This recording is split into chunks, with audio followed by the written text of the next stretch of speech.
Hi, I'm Rick. And I'm Sharon. We are Cargo On. Cargo Conversion Building Camp. We feature camper tours, interviews with builders, campground reviews, and we offer camping tips. If that's your cup of tea, then please subscribe. Hi everyone, we have a great video for you today. We're doing something different. We're interviewing a trailer dealer. So this gentleman's name is Max. He has a company called Maximum Marine, and he sells boat trailers and cargo trailers when he can get them. And we're talking about the quality of trailers and what to look for. He's got a lot of knowledge, a lot of wisdom, so check it out. And stick around to the end because you'll meet my Max, which is my crazy dog, and we got some bloopers at the end. Thank you. So this is Max from Maximum Marine. How long has this company been here? It's been at this location 23 years. Started in 1980. And your whole business has been boats? There was boats until we came to this location. Once we came here, we had people coming in at least weekly, 2 or 3 customers a week with trailer issues. And basically, the light went on after, I don't know, 6, 8 weeks. It was like, well, there's a real opportunity here for trailer sales and service. So now we're the biggest in the area. And we have an inventory that the other marinas and trailer places, they frequently call us when they're looking for something. They buy it through us. So you have parts and everything in here? We have tons of parts. This is only part of what you see. A lot of it's out in the sheds. So you sell boat trailers? Primarily. Landscape utility and enclosed cargo. A lot of our audience wants to convert cargo trailers. And I don't know a whole lot about cargo trailers. So I wanted to come to somebody that knows more about them, so that if someone is looking to buy a trailer, what should they look for? You're more often than not, if you buy quality, even if it's a year or 2 or 3, 5 years old, you're better off than buying brand new that's cheap. Because brand new is going to come apart on you, you're going to have problems with it. That's one of the reasons that we don't have a line here right now, because the manufacturers that we were dealers for, or dealer for, many of them have either been sold or because of the pandemic or stuff, weren't manufacturing.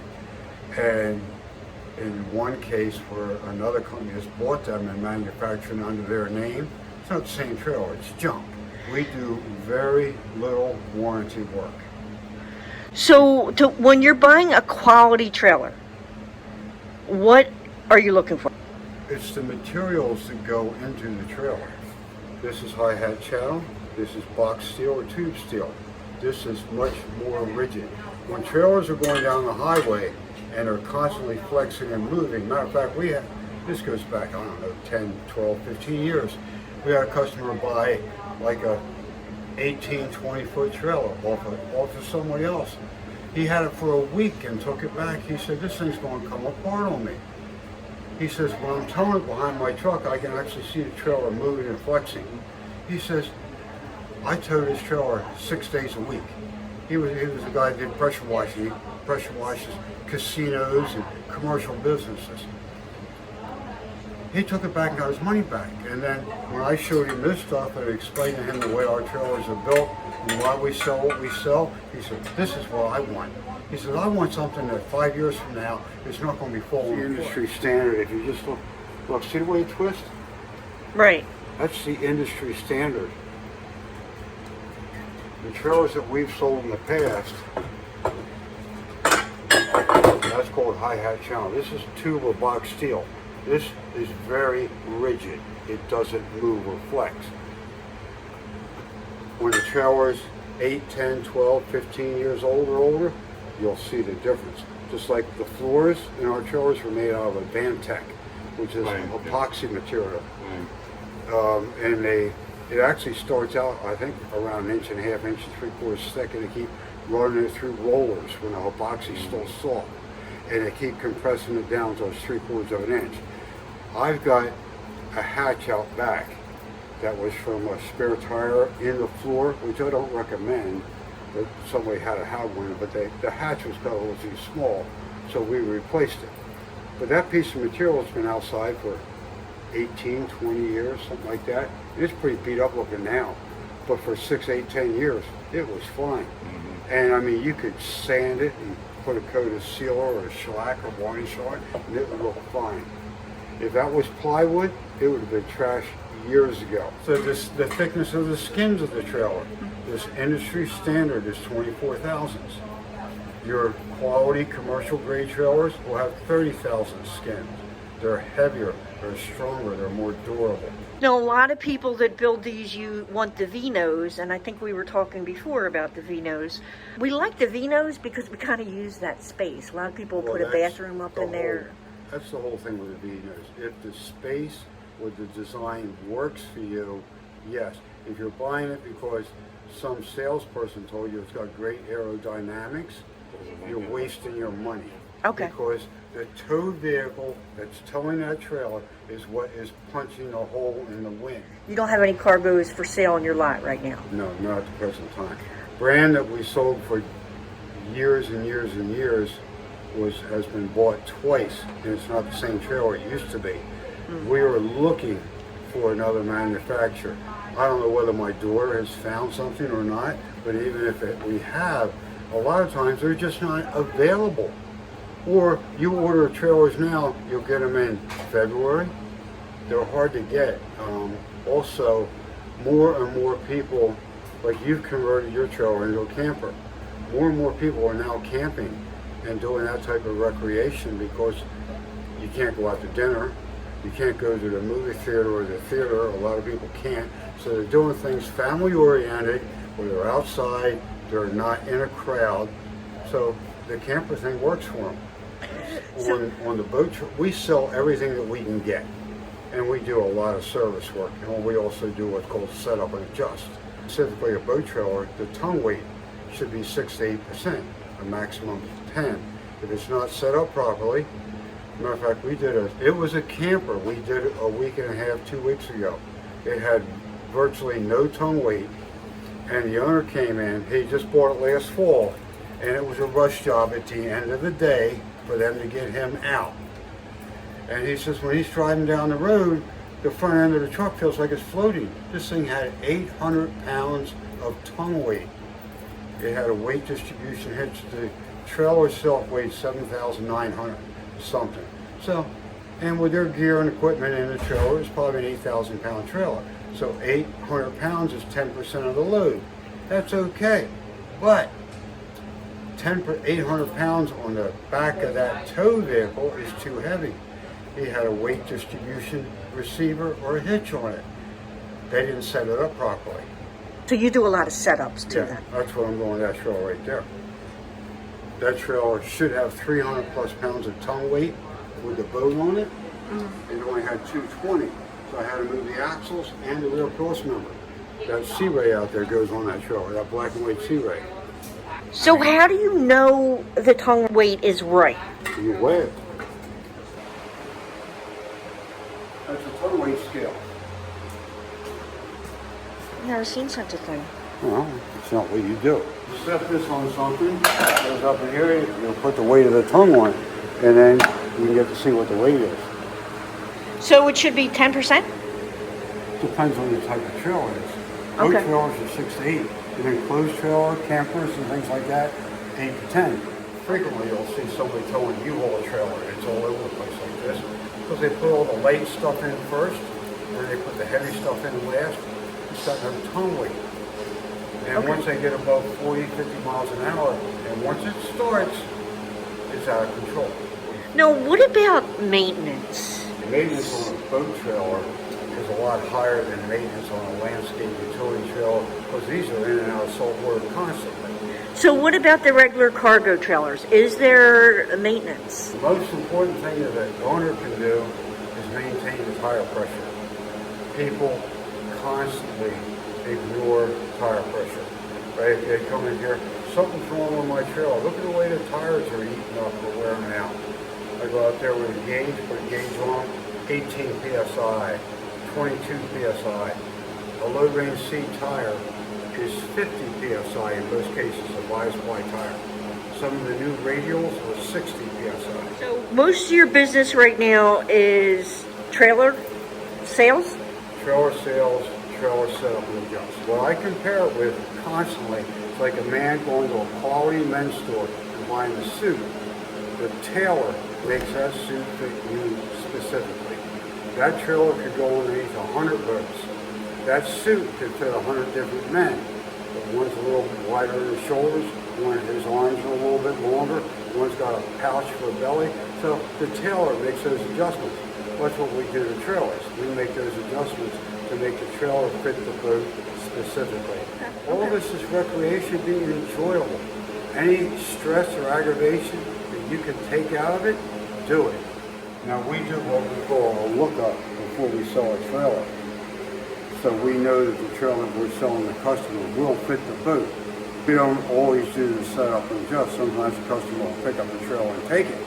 You know, but I mean, like we can't set the tow weight now. I can set this is called a winch stand. I can put that within inches as to where it's supposed to be. Do you get many requests for cargoes? When we have enclosed cargo trailers or landscape utility trailers, they're displayed out front. I mean, we've had a few people come in here this year looking for enclosed, but we don't have any right now. Any other advice or any questions that I'm missing on cargo campers and converting to campers? Well, the other thing is, you know, if the trailer's an enclosed trailer or camper trailer, if it's, let's say, 5 years old or older, a lot depends on mileage. If you can take the wheels and just shake them back and forth a little bit, see, this is tight. There's no end play there. But if you can shake that wheel and there's end play, you hear it going clunk clunk. It's time to have the bearing serviced.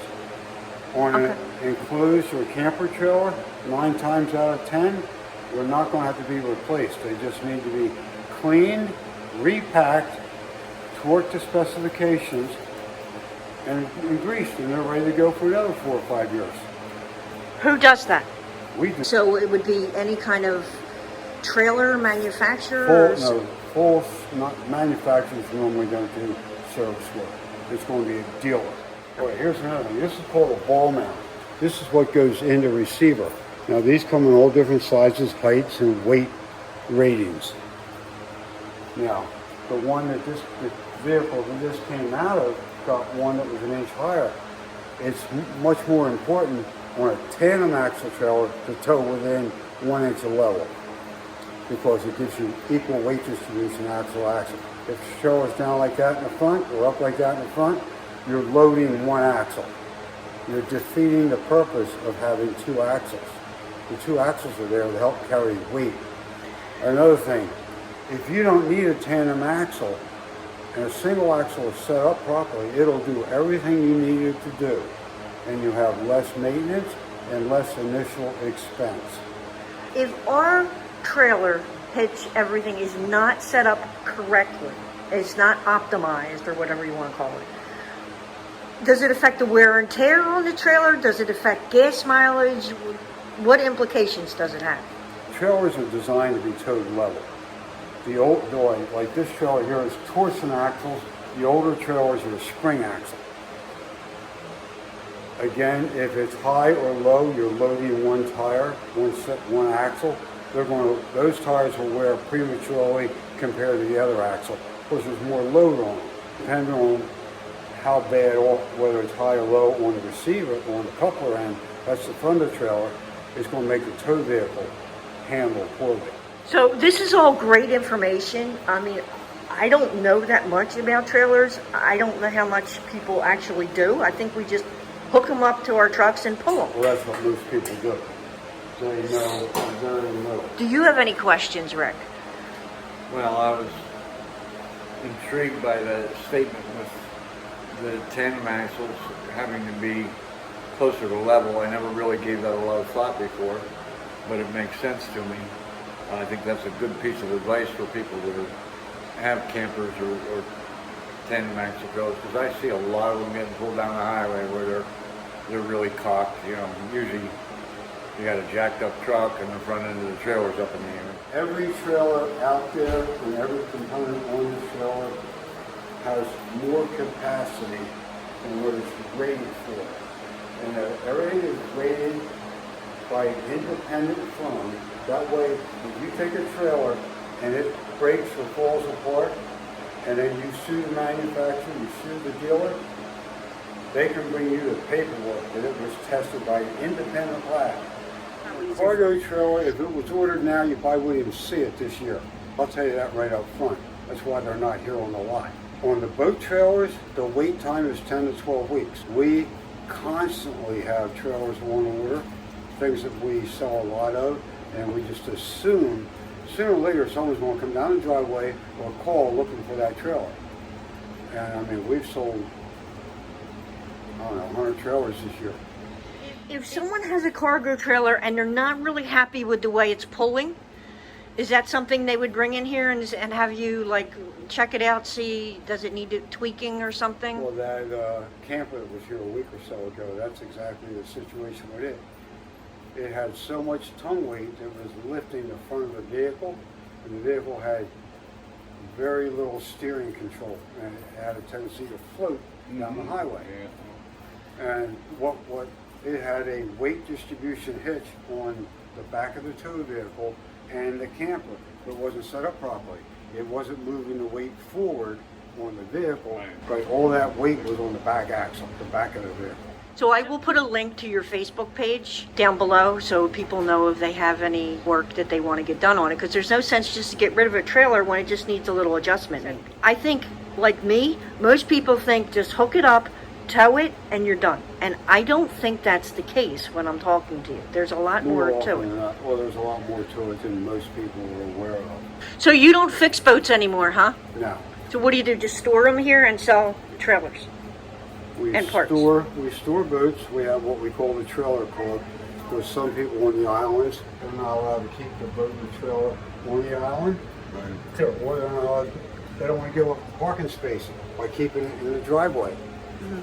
So they keep it here. So this is Chris. You own the business now? Yep. So how is business? Insanely good. Okay, good. Mainly our interest is in the cargo trailers, and people want to know what type to buy and everything like that. Are you looking for a new manufacturer of your cargo For trailers? enclosed, yes. Enclosed. Yep. Yeah, A lot of okay. what's out there, somebody's going to get 5 or 6 years out of it, and it's going to fall apart, and it's not what we want to sell. Okay, I heard that from your dad here. Let us know if you get those quality trailers to sell, and I can put that on our Until then, website. Boat trailers are here. We got more inventory than most dealers. Enclosed, no date on them. Utilities are due in December and January. So a lot's coming in. Is there a Rolls Royce of cargo trailers? Feather lights, upper end. You like that? Yeah, it's an aluminum frame trailer with aluminum skin. They're very expensive, Good. absolutely top quality. And they make horse trailers also and things like that with living quarters in the front. Yeah, Featherlight's absolutely a Rolls Royce. Okay, but they're pricey, and most people that are converting cargo trailers probably want the more economical ones. Probably economically, but still decent quality, I would go across. All right, Max, thank you so much. That's a wrap, everyone. You know what to do if you like this video. You all come back now, you hear? Where we interviewed a trailer dealer. So he sells trailers. That's what trailer dealers do. Okay, that was abuse. Okay, come on up. All right, so this is Max. He's crazy. He's probably gonna knock me over.